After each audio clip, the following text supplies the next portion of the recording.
everyone, we're here at Nalani Horse Rescue with the wonderful Cherry Tapley, the founder. And Cherry, we were wanting to know what made you start a horse rescue? I started riding about 12 years ago. For the first time in my life, it was like a childhood dream of mine to ride horses, and I finally got to do it. I was immediately hooked, and I started researching all things horse related and trying to learn everything from like how do I get horses to like me to how to pick their hooves. And when I was researching, I stumbled across a website for a horse rescue. The pictures, the images, the stories really just broke my heart, and I thought, I really want to do something about this, but I was brand new to horseback riding. I didn't have any experience. So I never imagined that I would actually rescue horses. I just wanted to do something to play some part. And here we are, and now I've run a full-blown horse rescue. That is awesome. Could you tell us what your mission here at Nalani is? As I've gotten to know horses better, I really learned to appreciate them on a whole different level.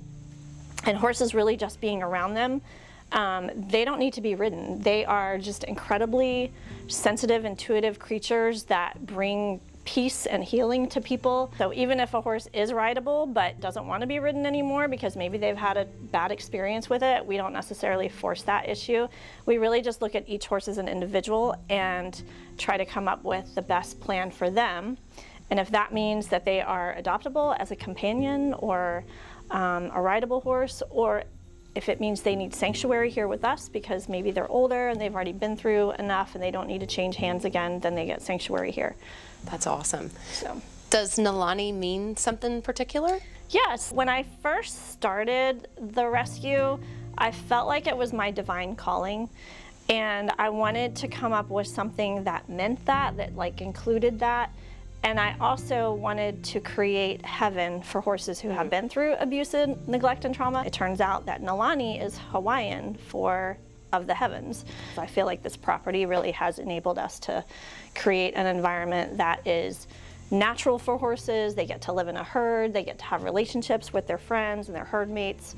They have the freedom to run and play. I believe that horses should live as close to their natural environment as possible. In general, once horses have had a taste of living out and just having, like agency over their own lives and an opportunities to build relationships and live in a natural herd dynamic, they really don't have any interest in being stalled unless they have to be. Can you tell us a story about a horse that's touched your heart?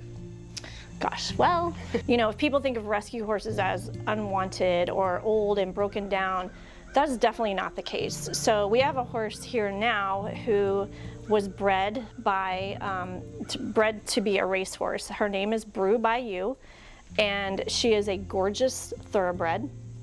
She was sold for over $30,000 when she was a baby, and then went into training and was a racehorse. And I have pictures of her winning first place in races. And then she was in a lesson program, and we know that she had children riding her, and yet she still ended up in the slaughter pipeline.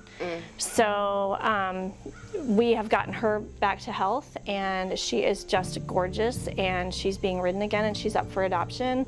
But her story just really appealed to me because, if she could end up in that situation, then any horse can. Yeah.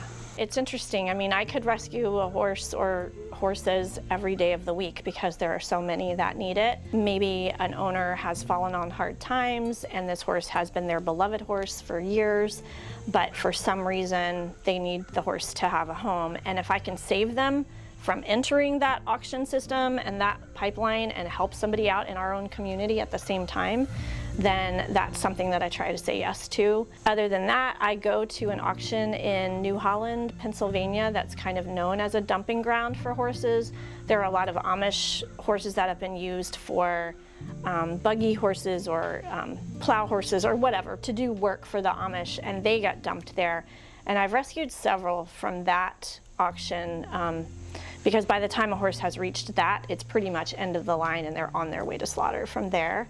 So those are just some of the situations, but again, there's just no shortage. Yeah. So, well, I know it takes a village to run a program like this. How important are volunteers to your mission? Well, without volunteers, this would not exist. So, I mean, we are solely run on donations and volunteers. So I have a great team of people, you included, who are so dedicated to these horses and committed to the mission. You know, it's all about funding, but it's also the labor.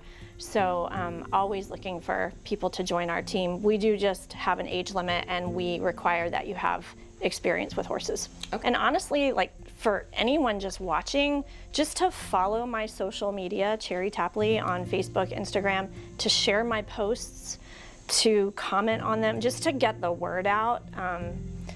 Just, you know, it's really just exposure and people knowing what we're doing. And you know, you never know that person you're going to reach who's going to be compelled to become a part of our community by giving to the horses or getting involved. That's how I found you, is on TikTok. Oh, yeah. Right. See, social media works. Social media works. Yes. This is our sanctuary area. It's called Lincoln's Place, and it's named after my second rescue, who was an Amish slave. Incredible horse that people got really attached to his story because he came into his own at Nalani and made a big impression on people. And so we created this memorial named Lincoln's Place, and for our sanctuary horses, or if any of our horses pass away with us, the promise is that this is a forever place for them. So even in the next life, what we do is we have them cremated, have their ashes brought back to us, and then they have a forever resting place here in our little horseshoe memorial. I consider this a sacred space for our horses and people, just to, you know, to be here to get peace and healing. Well, before we wrap up, are there any upcoming events that you would like to share here at Nalani? Yeah, perfect timing. So every year in October, we do an event called Hike for Horses, and it's kind of an open house. This farm is 240 acres, and it has beautiful trails cut through it. So we mark a trail off, and the horses are all here. We have a food truck, we have beer, and it's a great opportunity for families to come in and take a walk along these beautiful trails. It goes along the water, along the horse paddocks, and then you get to meet all the Nalani horses. So that's happening on October 19th from 2 to 5. And we want you to come out and get your hike on with us. yes, definitely. Well, thank you so much for sharing, and we'll link your information in the video below. So if you guys give Cherry a follow, a like, a share, we would really appreciate it. Well, thank you. Thank you for taking the time. Absolutely.